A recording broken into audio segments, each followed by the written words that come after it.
ഒരുപാട് പേരുകളുള്ള സംശയങ്ങൾ നിറഞ്ഞ ഒരു മേഖലയാണ് ഈ അസിഡിറ്റി എന്ന് പറയുന്നത്. ചെറുപ്പമുള്ളവരാണെങ്കിലും ശരി, സ്ത്രീ ആണെങ്കിലും ശരി, പുരുഷന്മാരാണെങ്കിലും ശരി, പ്രായം ചെന്നവരാണെങ്കിലും ശരി, പലർക്കും ഉള്ളൊരു ബുദ്ധിമുട്ടാണ് ആസിഡിൻ്റെ പ്രശ്നം. അതേപോലെ തന്നെ ഇടയ്ക്ക് ഇങ്ങനെ ഒരു ബ്ലോട്ടിങ് പോലെ, ഒരു ഏമ്പക്കം പോലെ അങ്ങനെ വരിക. പിന്നെ ടോയ്ലറ്റിൽ ചില സമയങ്ങളിൽ ആളുകൾക്ക് എന്തുണ്ടാവും, നല്ല കോൺസ്റ്റിപ്പേറ്റഡ് ആയിരിക്കും. ചില സമയങ്ങളിൽ നല്ല എന്താവും ഡയറിയ അല്ലെങ്കിൽ നല്ല ലൂസ് മോഷൻ ആകാൻ ചാൻസ് ഉണ്ട്. നമ്മളെ കുടൽ ഭക്ഷണം പോകുന്ന വഴികളുണ്ടല്ലോ, അതിൻ്റെ ഹെൽത്ത് എന്ന് പറഞ്ഞത് വളരെ വളരെ ഇമ്പോർട്ടൻ്റാണ്. അത് അവിടെ എന്തെങ്കിലും ഇഷ്യൂസ് ഉണ്ടെങ്കിൽ, അവിടെ എന്തെങ്കിലും പ്രോബ്ലംസ് ഉണ്ടെങ്കിൽ നമുക്ക് ഒരുപാട് അസുഖങ്ങൾ വരും. ഈവൻ ബാക്ക് പെയിൻ വരും, തലവേദന ഉണ്ടാകും, പനി വരും, ജലദോഷം വരും, അലർജിക് ഇഷ്യൂസ് ഉണ്ടായിരിക്കും, അതുപോലെ സ്കിൻ ഇഷ്യൂസ് ഉണ്ടായിരിക്കും.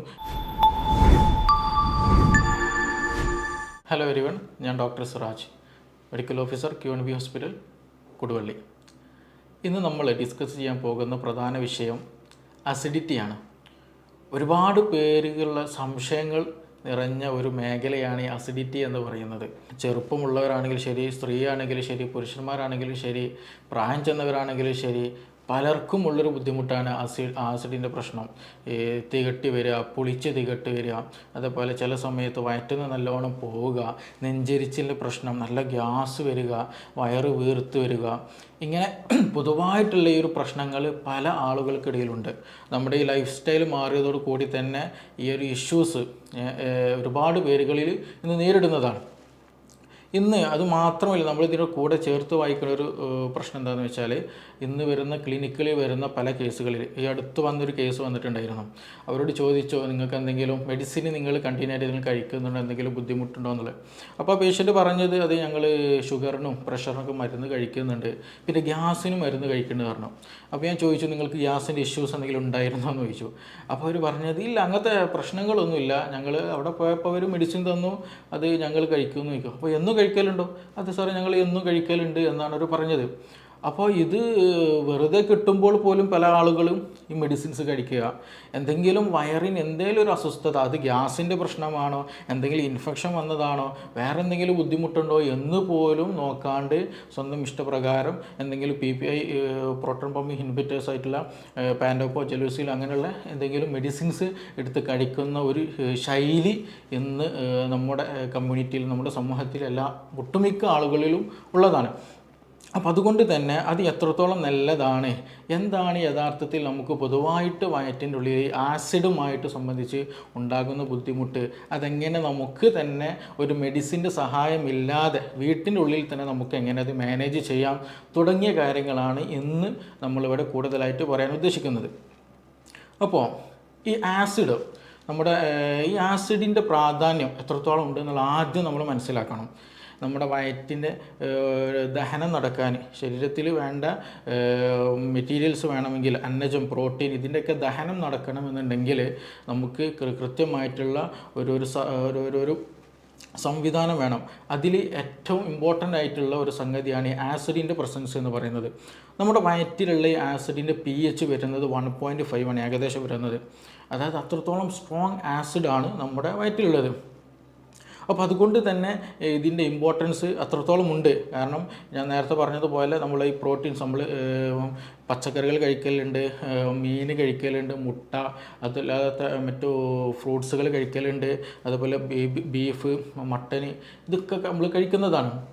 അപ്പോൾ ഇതിൻ്റെയൊക്കെ ഡൈജഷൻ നന്നായിട്ട് നടക്കണം എന്നുണ്ടെങ്കിൽ ഈ ആസിഡിൻ്റെ പ്രസൻസ് ഇമ്പോർട്ടൻ്റ് ആണ്. അതേപോലെ ഒരു പക്ഷേ നമ്മൾ കഴിക്കുന്ന ഭക്ഷണത്തിൽ എന്തെങ്കിലും ബാക്ടീരിയാസോ എന്തെങ്കിലും ഫംഗൽസോ എന്തെങ്കിലുമൊക്കെ പ്രസൻസ് ഉണ്ടെങ്കിൽ മിക്കതും എന്ത് ചെയ്യും, ഈ പറയുന്ന ഈ ആസിഡിൽ വന്നിട്ട് അത് നശിച്ചു പോകും, അത് ചത്തുപോകും. അപ്പോൾ വലിയൊരു ഇൻഫെക്ഷനൊന്നും ഇല്ലാണ്ട് നമ്മുടെ വയറിനെ സംരക്ഷിക്കുന്ന ഒരു സംവിധാനം കൂടെ എന്ത് ചെയ്യുന്നുണ്ട്, അങ്ങനെ ഒരു ഫങ്ഷൻ കൂടെ എന്ത് ചെയ്യുന്നുണ്ട്, ഈ ആസിഡ് ചെയ്യുന്നുണ്ട്. അപ്പോൾ അത്രത്തോളം വളരെ ഇമ്പോർട്ടൻ്റ് ആണ് ആസിഡിൻ്റെ പ്രസൻസ് നമ്മുടെ വയറ്റിൽ എന്നുള്ളത്. അപ്പോൾ ഈ ആസിഡിന് പൊതുവായിട്ടുള്ള 2 ഇഷ്യൂസാണ് ഉണ്ടാവല്. അത് നമ്മൾ പ്രധാനമായിട്ട് ശ്രദ്ധിക്കണം. ഒന്ന് ഹൈപ്പർ അസിഡിറ്റി, രണ്ടാമത് ഹൈപ്പോ അസിഡിറ്റി. സിമ്പിളായിട്ട് പറഞ്ഞാൽ ചില കണ്ടീഷനിൽ എന്ത് ചെയ്യും, ആസിഡിൻ്റെ പ്രസൻസ് കൂടും, അധികമായിട്ട് ആസിഡ് പ്രൊഡ്യൂസ് ചെയ്യുക. രണ്ടാമത് എന്താണ്, ആവശ്യത്തിന് ആസിഡ് ഇല്ലാണ്ടിരിക്കുക. ഈ രണ്ട് ഘട്ടങ്ങളിലും നമുക്ക് വയറിന് അസ്വസ്ഥതകളുണ്ടാവും.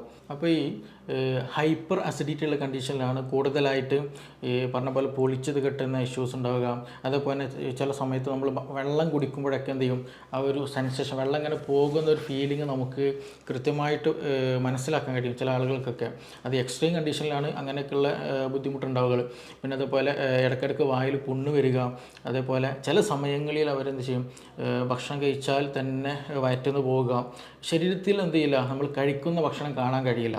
ഒരുപാട് ഭക്ഷണം കഴിക്കും, ഇതൊക്കെ എവിടുക്കാ പോകുന്നത് എന്നുള്ളൊരു ചോദ്യം ഉണ്ടാവും. അത് വേറെ ഒന്നും കൊണ്ടല്ല, ഈ നമ്മുടെ സ്റ്റൊമക്കിലുള്ള ആസിഡ് വരും. അധികമായിട്ടുള്ള ആസിഡ് കാരണം പെട്ടെന്ന് ദഹനം നടക്കും. പെട്ടെന്ന് എന്ത് ചെയ്യും, ഈ അതിൻ്റെ കൂടെ തന്നെ പെരിസ്റ്റാൾട്ടിക് മൂവ്മെൻറ്റ്, കുടലിൻ്റെ മൂവ്മെൻറ്റ് പല ആളുകൾക്ക് കൂടാറുണ്ട്.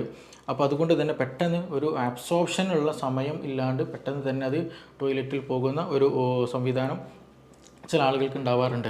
അപ്പോൾ അതുകൊണ്ടാണ് ഇങ്ങനെയുള്ള ഇഷ്യൂസൊക്കെ ഉണ്ടാകുന്നത്. അതാണ് ഹൈപ്പർ അസിഡിറ്റി എന്ന് പറയുന്നത്. ആസിഡിൻ്റെ അളവ് കൂടുന്നത് കൊണ്ടുണ്ടാകുന്ന അസ്വസ്ഥതകൾ, ബുദ്ധിമുട്ടുകൾ, പ്രയാസങ്ങളൊക്കെ. രണ്ടാമത്തേതാണ് ഹൈപ്പോ അസിഡിറ്റി എന്ന് പറയുന്നത്. അതായത് ആസിഡിൻ്റെ അളവ് വേണ്ട വിധേനം ഇല്ലാണ്ട് കുറവ് വരുന്ന ഒരു സാഹചര്യം. ഇതിനൊക്കെ ഉണ്ടാകാൻ ഒരു പ്രധാന കാരണമായിട്ട് പറയുന്ന ഒന്ന് രണ്ട് വിഷയങ്ങളുണ്ട്. ഒന്ന് അത് സ്ട്രെസ്സാണ്. ടെൻഷൻ ഉണ്ടെങ്കിൽ എന്ത് ചെയ്യും, ഈ പറഞ്ഞ പോലെ ആസിഡിൻ്റെ പ്രസൻസ് കൂടും. ടെൻഷന് എന്തെങ്കിലും കൂടുതലായിട്ട് ചിന്തിച്ചിരിക്കുക, ബേജാറ് കൂടുക, ആങ്സൈറ്റി വരിക, അങ്ങനെ വരുമ്പോൾ എന്ത് ചെയ്യും, ആസിഡിൻ്റെ പ്രൊഡക്ഷൻ കൂടും. സ്ട്രെസ് ഹോർമോൺ ഉള്ളത് കൊണ്ട്, അതിൻ്റെ പ്രസൻസ് കൊണ്ട് ഈ പറയുന്ന പോലെ ആസിഡിൻ്റെ പ്രൊഡക്ഷൻ കൂടും.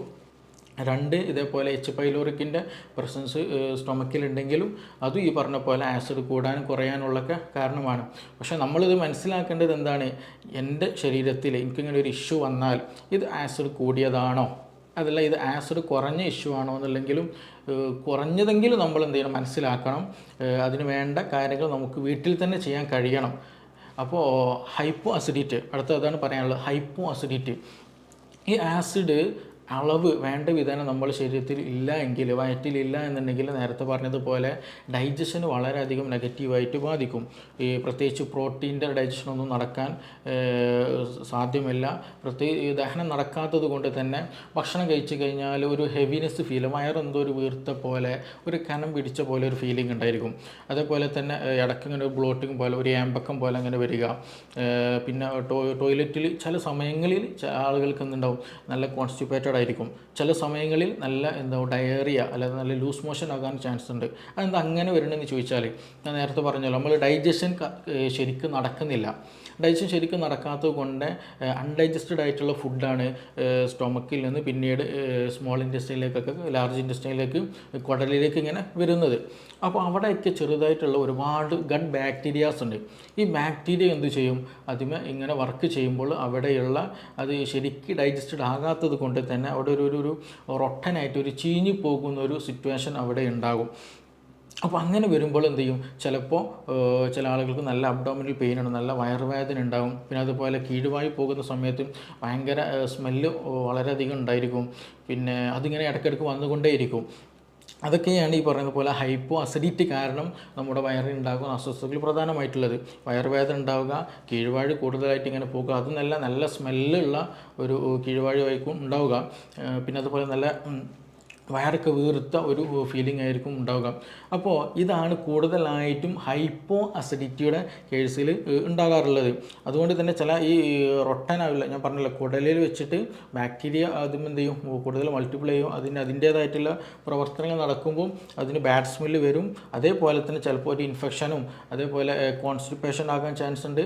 അതേപോലെ നേരത്തെ പറഞ്ഞ പോലെ വയറ്റിൽ നിന്ന് കൂടുതലായിട്ട് ലൂസായിട്ട് സ്റ്റൂള് പോകാനും സാധ്യതയുണ്ട്. അതാണ് ഹൈപ്പോ അസിഡിറ്റിയിൽ കൂടുതലായിട്ടുണ്ടാകുക.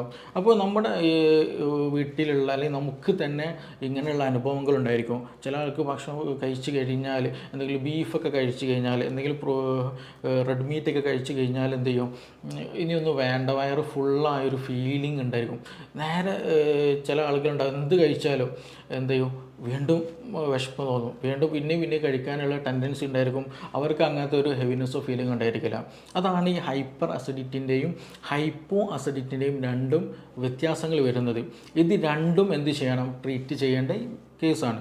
ഇത് രണ്ടും എന്ത് വെച്ചാൽ നമ്മളെപ്പോഴും നോർമലിൽ എന്ത് ചെയ്യണം, മൂവ് ചെയ്യാൻ ശ്രദ്ധിക്കണം. അപ്പോൾ നോർമൽ മൂവ് ചെയ്താൽ മാത്രമാണ് ശരിയായ രീതിയിൽ ഡൈജഷൻ നടക്കുക, ശരിയായ രീതിയിൽ അബ്സോർപ്ഷൻ നമുക്ക് വേണ്ട ശരീരത്തിൽ വേണ്ട അന്നജവും പ്രോട്ടീനും വൈറ്റമിൻസും മിനറൽസൊക്കെ ശരീരത്തിന് കിട്ടുകയുള്ളൂ. അല്ലാണ്ട് നമ്മൾ കൂടുതലായിട്ട് ഭക്ഷണം കഴിക്കും, ഭക്ഷണം കഴിച്ചത് ശരിയായ രീതിയിൽ ആഗിരണം നടക്കില്ല, ഡൈജഷൻ നടക്കില്ല, അബ്സോർപ്ഷൻ നടക്കില്ല.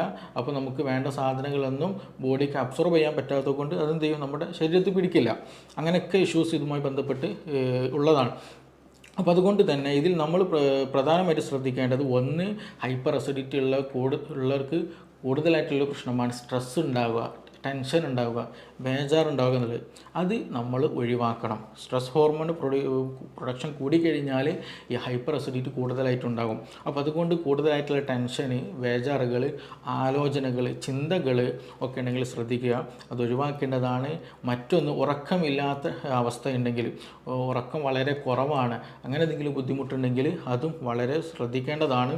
അതും നമ്മുടെ ശരീരത്തെ എന്ത് ചെയ്യും, നമ്മുടെ ദഹന പ്രക്രിയയെ, ആസിഡിൻ്റെ പ്രൊഡക്ഷനൊക്കെ പ്രതികൂലമായിട്ടും ബാധിക്കുന്നതാണ്. അപ്പോൾ അതും ശ്രദ്ധിക്കുക. ദഹനത്തെ വളരെ ഇമ്പോർട്ടൻ്റ് ആണ് ഉറക്കം എന്നുള്ളത്. മറ്റൊന്ന്, ഈ ഹൈപ്പോ ആയിട്ടുള്ള കേസുകളുണ്ടല്ലോ, അതായത് ദഹനം നടക്കുന്നില്ല, എന്തെങ്കിലും വയറ് വീർത്ത പോലെ അല്ലെങ്കിൽ ഒരു ക്ഷീണം പിടിച്ച പോലെയൊക്കെയുള്ള ഒരു അവസ്ഥ. അങ്ങനെയുള്ളവർ ചെയ്യേണ്ട പ്രധാനമായിട്ടും ഒന്ന്, ഈ നമ്മുടെ ഭക്ഷണത്തിൽ എന്ത് ചെയ്യുക, ചുക്ക്, അതേപോലെ ഇഞ്ചി, കുരുമുളക്, ഗ്രാമ്പു, പട്ട, ഇങ്ങനെയുള്ള സംഗതികളുണ്ടല്ലോ, അതെന്ത് ചെയ്യുക, നമ്മുടെ ഭക്ഷണത്തിൽ കൂടുതലായിട്ട് ഉൾപ്പെടുത്തുക. അത് നമ്മുടെ ഡൈജഷന് കൂടുതൽ പ്രൊമോട്ട് ചെയ്യും, പെട്ടെന്ന് ഡൈജസ്റ്റ് ചെയ്യാനുള്ള അത് ഹെൽപ്ഫുൾ ആക്കുന്ന മെഡിസിൻസാണ്. അപ്പോൾ കൂടുതലായിട്ട് നിങ്ങൾക്ക് അങ്ങനെ ഒരു ഇഷ്യൂസ് ഉണ്ടെന്നുണ്ടെങ്കിൽ എന്ത് ചെയ്യുക, ഈ മല്ലി ഉണ്ടല്ലോ, മല്ലി കുറച്ച് എന്ത് ചെയ്യുക, വെള്ളത്തിലിട്ട് തിളപ്പിച്ചിട്ട് ആ വെള്ളം ഇടയ്ക്കിടയ്ക്ക് കുടിക്കുന്നത് ഈ അധികമായിട്ടുള്ള ഗ്യാസിൻ്റെ ഇഷ്യൂസും വയറിൻ്റെ അസ്വസ്ഥതകൾക്കൊക്കെ വളരെ ഹെൽപ്ഫുള്ളാണ്. വയറ്റിന്ന് പോകാനും വളരെ നല്ലതാണ്. അപ്പോൾ അതുകൊണ്ട് അങ്ങനെയുള്ള മെഡിസിൻസ്, അങ്ങനെയുള്ള പദാർത്ഥങ്ങൾ കൂടുതലായിട്ട് നമ്മൾ എന്ത് ചെയ്യണം, നമ്മുടെ ഭക്ഷണത്തിൽ ഉൾപ്പെടുത്താൻ ശ്രദ്ധിക്കാം. എങ്കിൽ തന്നെ എന്ത് ചെയ്യും, ഇങ്ങനെയുള്ള ഇഷ്യൂസുകളും കാര്യങ്ങളും നമുക്ക് നിയന്ത്രിക്കാൻ കഴിയും. ഇനി അതൊന്നുമല്ല, വേറെ എന്തെങ്കിലും ബുദ്ധിമുട്ടുകൾ കൂടി, ചില ആളുകൾക്ക് എന്ത് ചെയ്യും, ഭയങ്കര പെയിൻഫുള്ളാവും. ഭക്ഷണം കഴിക്കുന്ന സമയത്ത് നല്ല പെയിൻ ഉണ്ടായിരിക്കും. ചില ആളുകൾക്ക് ഭക്ഷണം കഴിഞ്ഞ് ഒരു അരമണിക്കൂർ കഴിഞ്ഞാൽ അല്ലെങ്കിൽ ഒരു 20 മിനിറ്റ് കഴിഞ്ഞാൽ നല്ല വയറുവേദന വരാറുണ്ട്. ചില ആൾക്ക് നല്ല ഛർദ്ദിക്കാൻ വരാറുണ്ട്. അപ്പോൾ അങ്ങനെയുള്ള കേസുകളിൽ അത് നിർബന്ധമായിട്ടും നമ്മൾ പ്രത്യേകം ഡോക്ടറെ കണ്ടിട്ട് അത് എന്താണ് എന്നുള്ളത് പഠിക്കുക തന്നെ ചെയ്യണം. അത് വേറെ എന്തെങ്കിലും മൈഗ്രെയിൻ്റെ ഇഷ്യൂസ് ഉണ്ടോ, ഇനി അതല്ല വേറെ അൾസറിൻ്റെ പ്രശ്നമുണ്ടോ, IBSൻ്റെ സിംറ്റം ഉണ്ടോ, IBD, ഇങ്ങനെയുള്ള, അതായത് നമ്മുടെ GI ട്രാക്ക്, അത് ഭക്ഷണം പോകുന്ന പാത്വേ ഉണ്ടല്ലോ, ഈ ഈസോഫാഗസ്, അതായത് ഇവിടെ നിന്ന് വരുന്ന ആ ഈസോഫാഗസ്, സ്റ്റൊമക്ക്, വയറ്, പിന്നെ സ്മോൾ ഇൻറ്റസ്റ്റൈൻ, ലാർജ് ഇൻറ്റസ്റ്റൈൻ, അങ്ങനെയുള്ള ആ ഒരു പാത്വേയിൽ എന്തെങ്കിലും ഇൻഫെക്ഷൻസ് ഉണ്ടോ, അവിടെ എന്തെങ്കിലും അതിന് സ്ഫിങ്ക്റ്റേഴ്സ് ഉണ്ട്, അതായത് ഭക്ഷണം ഒരു വൺ ഡയറക്ഷനിൽ പോകാൻ വേണ്ടി ഹെൽപ്പ് ചെയ്യുന്ന സ്ഫിങ്ക്റ്ററായിട്ട് ആക്ട് ചെയ്യുന്ന ഏരിയകളുണ്ട്. അപ്പോൾ അവിടെ എന്തെങ്കിലും പ്രശ്നങ്ങളുണ്ടോ, അപ്പോൾ അത് കറക്റ്റ് മനസ്സിലാക്കിയിട്ട് അതിന് വേണ്ട രീതിയിലുള്ള ട്രീറ്റ്മെൻറ്റ് വളരെ ഇമ്പോർട്ടൻ്റ് ആണ്. നമ്മൾ ആദ്യം മനസ്സിലാക്കണം, ഈ സ്റ്റൊമക്ക് എന്ന് പറയുന്നത്, അതായത് സ്റ്റൊമക്ക്, നമ്മളെ കുടൽ, ഭക്ഷണം പോകുന്ന വഴികളുണ്ടല്ലോ, അതിൻ്റെ ഹെൽത്ത് എന്ന് പറയുന്നത് വളരെ വളരെ ഇമ്പോർട്ടൻ്റാണ്. അത് അവിടെ എന്തെങ്കിലും ഇഷ്യൂസ് ഉണ്ടെങ്കിൽ, അവിടെ എന്തെങ്കിലും പ്രോബ്ലംസ് ഉണ്ടെങ്കിൽ നമുക്ക് ഒരുപാട് അസുഖങ്ങൾ വരും. ഈവൻ ബാക്ക് പെയിൻ വരും, തലവേദന ഉണ്ടാകും, പനി വരും, ജലദോഷം വരും, അലർജിക് ഇഷ്യൂസ് ഉണ്ടായിരിക്കും, അതുപോലെ സ്കിൻ ഇഷ്യൂസ് ഉണ്ടായിരിക്കും, സെക്ഷൽ ഇഷ്യൂസ് ഉണ്ടായിരിക്കും, അങ്ങനെയുള്ള പല ഇഷ്യൂസും ഉണ്ടായിരിക്കും. ഇനി അഥവാ നമ്മളൊരു മെഡിസിൻ കഴിച്ചാലോ ഈ അസുഖങ്ങൾക്ക് വേണ്ടിയിട്ട്, ആ മെഡിസിനും തന്നെ ശരിയായ രീതിയിൽ ദഹിച്ച് അബ്സോർപ്ഷൻ നടക്കണം എന്നുണ്ടെങ്കിൽ എന്ത് വേണം, ഈ GI ട്രാക്ക്, നമ്മുടെ സ്റ്റൊമക്ക്, വയറ്, കുടൽ, ഇതൊക്കെ എന്ത് ചെയ്യണം, ഹെൽത്തി ആയിരിക്കണം. ഇല്ലെങ്കിൽ എന്ത് ചെയ്യില്ല, അത് ശരിക്കും ഡൈജഷൻ നടക്കില്ല, ശരിയായ രീതിയിൽ അബ്സോർപ്ഷൻ നടക്കില്ല, ആ മെഡിസിൻ ശരീരത്തിൽ പിടിക്കില്ല. അപ്പോൾ അതുകൊണ്ട് ഈ ഒരു പാത്വേ, നമ്മുടെ ഭക്ഷണം കഴിക്കുന്ന അല്ലെങ്കിൽ ഭക്ഷണം കടന്നു പോകുന്ന സ്ഥലം എന്നുള്ളത് വളരെ വളരെ ഇമ്പോർട്ടൻ്റ് ആണ്. അത് നിർബന്ധമായിട്ടും നമ്മൾ എന്ത് ചെയ്യണം, ഹെൽത്തി ആയി കൊണ്ടുപോകാൻ വളരെയധികം ശ്രദ്ധിക്കുക. എന്തെങ്കിലും ബുദ്ധിമുട്ട് കൂടുതലായിട്ട് തോന്നുന്നുണ്ടെങ്കിൽ നിർബന്ധമായിട്ടും ഒരു ഡോക്ടറെ കണ്ടിട്ട് അതിന് വേണ്ട നിർദ്ദേശങ്ങൾ സ്വീകരിക്കണം. അല്ലാണ്ട് സ്വന്തം ഇഷ്ടപ്രകാരം, സ്വന്തം തീരുമാനപ്രകാരം ഒരിക്കലും എന്ത് ചെയ്യരുത്, നമ്മൾ മെഡിസിൻ കഴിക്കരുത്. അത് നിർബന്ധമായിട്ടും നമ്മൾ ശ്രദ്ധിക്കേണ്ടതാണ്. നമുക്കിനി മറ്റൊരു വിഷയവുമായിട്ട് വേറൊരു സമയത്ത് വീണ്ടും കാണാം.